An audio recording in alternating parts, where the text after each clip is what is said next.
बारिश हो रही है फिर भी आप देख सकते हैं यहाँ पर छात्र लोग हैं जो प्रदर्शन कर रहे हैं, आंदोलन पर बैठे हुए हैं। सारे देख सकते हैं आप कपड़े गीले हो गए हैं, बैठने वाले जो कपड़े वो भी गीले हो गए हैं, सबके जो प्रदर्शनकारी हैं उनके भी कपड़े गीले हो गए हैं। लेकिन फिर भी बारिश होने के बावजूद ये लोग बारिश में ही बैठे हुए हैं और प्रदर्शन कर रहे हैं। चलिए हम लोगों से बात करते हैं। आज फिर कुछ लोग हैं जो भूख हड़ताल पर बैठे हैं, हम बात करते हैं। क्या कहिएगा मनीषा जी, भूख हड़ताल पर बैठी है, बारिश हो रहा है फिर भी आप बैठी हुई हैं। ये सरकार ना हमारे बारिश में हमें डगमगा सकती है, न लाठी चलने पे डगमगा सकती है, न गोली चलने पे डगमगा। हमारा जो मांग है, जो शिक्षा परीक्षा में अकाउंटेबिलिटी तय करने का, ट्रांसपेरेंसी तय करने का, वो उस लड़ाई को हम लड़ रहे हैं। जब तक ये सरकार अपना अकाउंटेबिलिटी नहीं ले रही है, जवाबदेही नहीं लेगी, हमारा ये लड़ाई चलता है। पहले से कई लोग भूख हड़ताल पर बैठे हुए हैं, फिर क्या जरूरत पड़ा कि आप भी बैठ गए भूख हड़ताल? हम तो कह रहे हैं और जरूरत है, और लोग भूख हड़ताल पे बैठे हैं यहाँ पे। हम तो ये चाहेंगे जितने लोग भूख हड़ताल पे बैठेंगे उतने सरकार के ऊपर प्रेशर बनेंगे।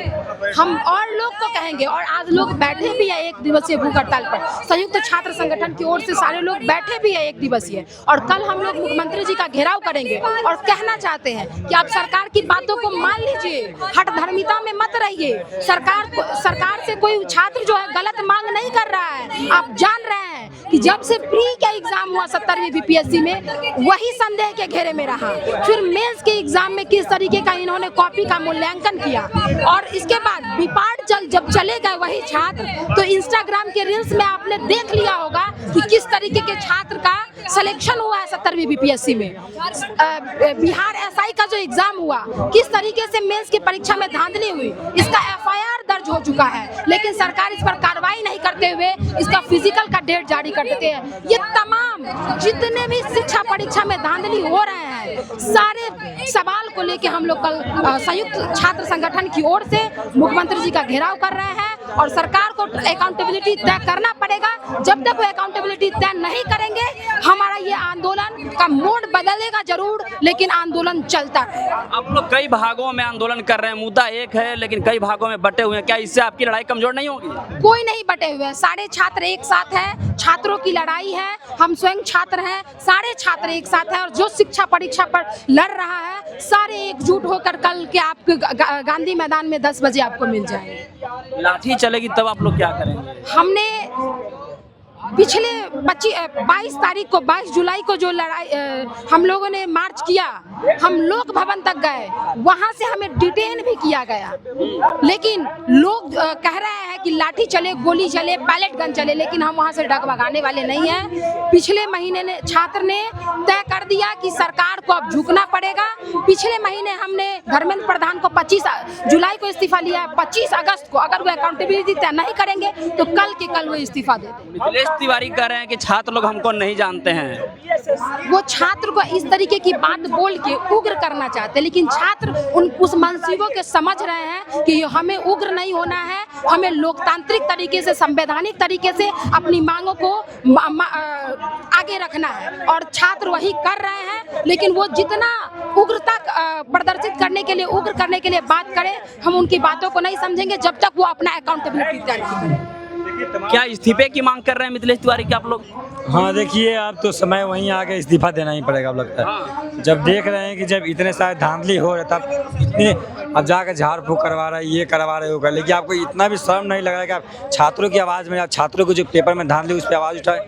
आज हमने 70वीं बीपीएससी है, उसमें कितने बड़े धांधली हो गए। बीएसएससी मेंस है, उसमें कितने बड़े धांधली हो गए। बीटीएससी जो ड्रेसर के लोग हैं, उसमें उन लोगों को सब कुछ बन गया, लेकिन मेरिट लिस्ट में जारी नहीं किया। एग्जाम तक हो गया है, लेकिन मेरिट लिस्ट में नहीं भेजा जा रहा है, इसलिए कि वो कहीं संस्था से वो लोग एग्जाम दिए हैं, कहीं से डिग्री लिए हैं अलग संस्था से, उस संस्था को एग्जाम देने के बाद हटाया जा रहा है उस संस्था को। इस संस्था वालों को हम लोग नहीं लेंगे, तो ऐसे छात्र करेंगे क्या? आज देख रहे हैं बेरोजगारी दर बढ़ता जा रहा है, हम लोग का छात्र सड़क पर उतर रहे हैं। आज जाकर देख लीजिए पटना में कितना ही नौकरी जाता होगा, आप समझिए। अभी बारिश हो रही थी, देखिए यहाँ पर सारे कपड़े गीले हो गए हैं, आपके भी कपड़े हैं जो गीले हो गए हैं, फिर भी आप लोग प्रदर्शन पर बैठे हुए हट नहीं रहे हैं। आज हम लोग का एक दिवसीय भूख हड़ताल है, जो संयुक्त बिहार मोर्चा से लोग, सारे संगठन के लोग लोग हैं, तो हम लोग यहाँ से हटने वाले नहीं। बारिश है, आंधी है, तूफान है, हम लोग बैठेंगे यहीं बैठेंगे और इस सरकार के कान में बैठे रहेंगे। हाँ बैठे रहेंगे, बैठे रहेंगे। आप लोग कई भागों में प्रदर्शन कर रहे हैं, दिलीप जी अलग हैं, अमन जी अलग हैं, आप लोग अलग हैं, भूख हड़ताल पर बैठे हुए प्रदर्शन कर रहे हैं। ऐसे कैसे लड़ाई लड़िएगा आप लोग बटे रहेंगे तो? ऐसा मीडिया वाला या ऐसा सरकार का मानना बिल्कुल गलत है। हम लोग बटे हुए नहीं है, हम लोग एकजुट हैं और ये कल आपको दिख जाएगा, जब मार्च निकलेगा तो वो दिख जाएगा कि हम लोग एकजुट है।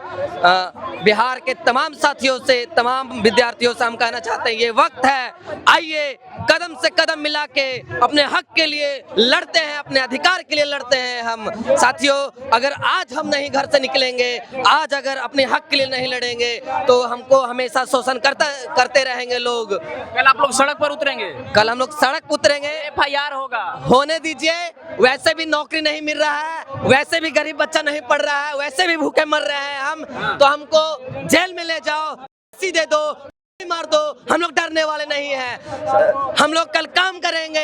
ये गुंडा सरकार, ये भाजपा सरकार को कॉलर पकड़ के रोड पे लाके फेंकने का काम करेंगे कल, मुख्यमंत्री आवास से घेराव करके। मिथिलेश तिवारी तो अच्छे शिक्षा मंत्री हैं। अच्छे शिक्षा मंत्री हैं तो आज यहाँ पर हम क्यों हैं?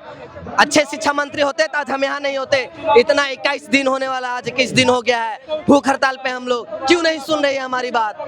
हमारी बात, बिहार में ऐसा कोई भी पेपर नहीं है जो लीक नहीं हो रहा है। हर पेपर वायरल हो जा रहा है, चाहे वो आपका LLB का क्वेश्चन हो, वो चाहे TRE का हो, चाहे कोई भी पेपर हो, हमेशा नेट JRF का भी पेपर हुआ, वो भी लीक हो गया। गरीब का बच्चा मतलब अब ईमानदारी से पढ़ेगा नहीं, अब ईमानदारी से मतलब नौकरी उसको तो मिलेगा नहीं। वो अमीर के बच्चा महलों में रह के नौकरी ले जाएंगे और हम गरीब के बच्चा, मजदूर के बच्चा ऐसे ही मर जाएंगे।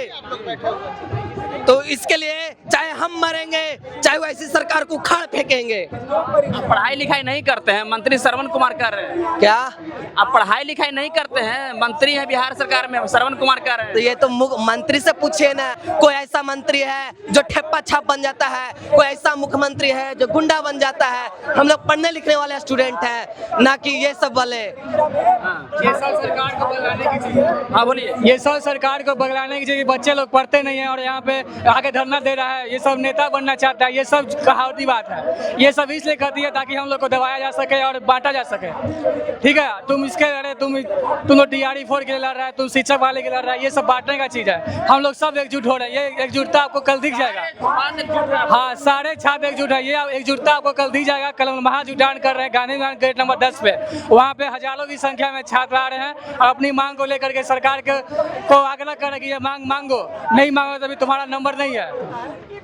तो चलिए, छात्र लोग हैं जो कल एकता का मिसाइल कायम करेंगे, एकता का संदेश देने का काम करें, जो मीडिया वाले लोग चला रहे हैं और बाकी जो लोग करेंगे। छात्र लोग बटे हुए हैं और अलग अलग प्रदर्शन कर रहे हैं और ऐसे स्थिति में छात्रों की लड़ाई जब कमजोर होगी तो ये लोग कह रहे हैं कि कल हमारी एकता दिखाने का काम करेंगे, कल हम एकजुट रहेंगे और राजभवन मार्च करेंगे। पुलिस अगर लाठी चलाएगी तो फंदे पर चढ़ने के लिए तैयार रहेंगे, लेकिन हम लोग अपनी लड़ाई को लड़ेंगे और जीतेंगे। बाकी इस खबर को लेकर के आप क्या सोचते हैं, कमेंट बॉक्स में अपनी प्रतिक्रिया दें।